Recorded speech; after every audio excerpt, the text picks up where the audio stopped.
to the European Commission. And in this very letter,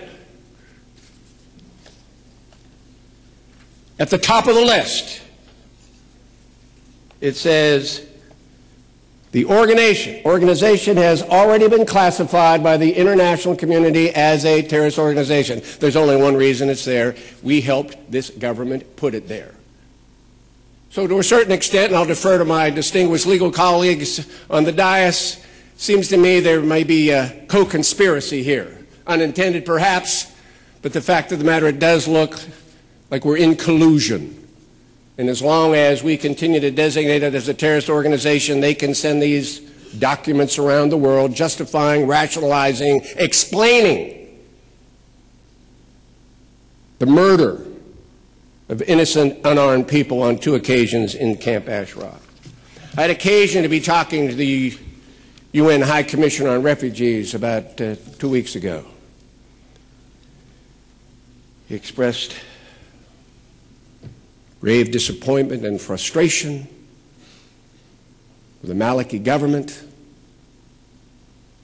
But I must tell you, and I'm going to look at this through a third lens, he expressed frustration, perhaps even surprise,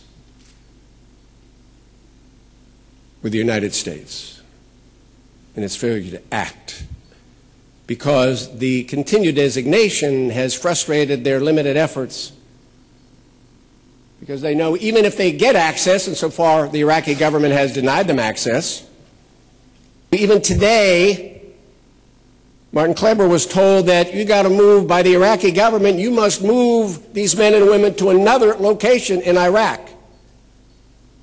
Beginning to wonder why we are so docile, why we are so submissive, why we are letting this administration, for whom we've sacrificed thousands of lives, and that's far more important than the treasure, but significant treasure, to tell us what to do consistent with our broader moral obligation to support humanitarian human rights and to keep our promise, which we gave individually to every member of Camp Ashraf, when we also guaranteed them protections under the Geneva Convention. That's the other interesting piece of interesting revelation over the past several days. Not only does the Iraqi government say they are going to continue to do and treat them as a terrorist organization, but they said they are not protected by the Geneva Convention.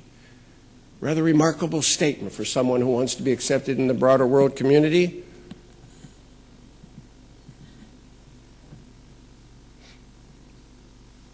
It's remarkable the influence that the Iranian government seems to have in Iraq.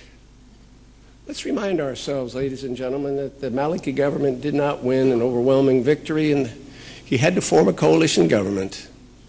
And we all know who he turned to in order to form that coalition government, the same individual that our military and special forces had sought when he was leading the militia, Ben al-Sadr, who, of course, when he left Iraq, found peace and comfort and support in Iran.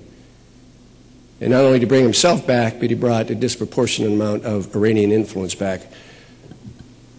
Every single day when I was privileged to serve my country and the President as first the Assistant to the President of Homeland Security and then as Secretary of Homeland Security, we called it a threat matrix. And so every day, some days it was a couple pages long, sometimes it was a couple dozen pages long. And through a variety of those alphabet agencies who gather intelligence from a variety of different sources, there'd be a list of threats against the United States. Now, of course, you don't take them all seriously. Many of them were not credible, but you take a look at those threats. Some were serious, some were credible, some we acted upon, some we waited to see if something would happen, some we waited so we could get more information, and some we just discounted. But the bottom line in my time, both in the White House and as the first Secretary of the Department of Homeland Security, not once, not one single time did I ever see a threat directed to the United States from any resident of or supporter of the MEK. But we, for whatever reason, for whatever reason, continue to list them. So I've got an idea. I've got an idea.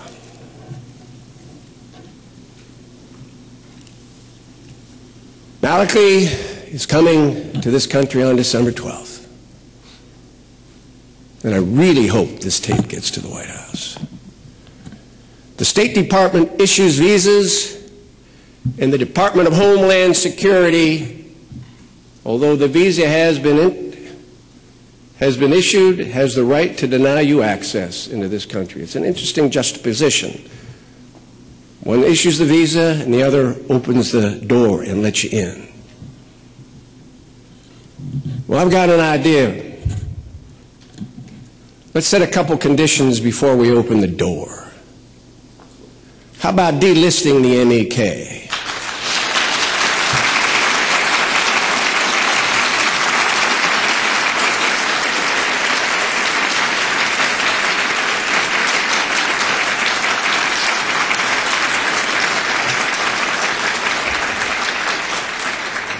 Oh, I appreciate that, but there's a lot more.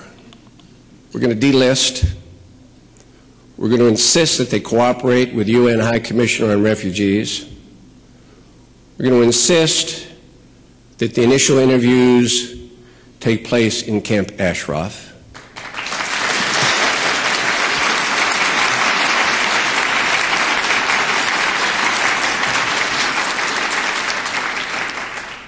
We're going to insist that the United Nations provide security for both the UN High Commissioner and his team, as well as the residents of Camp Ashraf. And we'll insist that the United States take a leading role, not only in the form of the United Nations, but with our friends around the world, to see to it that these men and women, we must think about that and recognize it as well. Those ought to be the conditions. Delist, cooperate with the UN, keep them at Camp Ashraf, support the men and women of Ashraf with blue helmets, as well as the UN High Commissioner, and take a leadership role in getting these men and women resettled in companies who will embrace them, their families, and their belief in a non-nuclear, peaceful, tolerant Iran.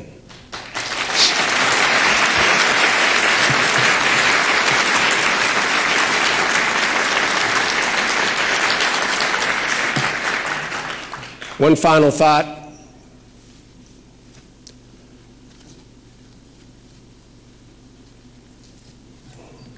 You know, there's been a lot of discussion about a term used describing President Obama's leadership with regard to Libya. Some say it was an effective means of advancing a broader humanitarian interest and building a coalition. Others aren't as supportive, but you know what I'm talking about. The expression was the president was able to lead from behind. Well, I simply say this to my president, and he is my president. Mr. President, this is the time that you must lead from the front.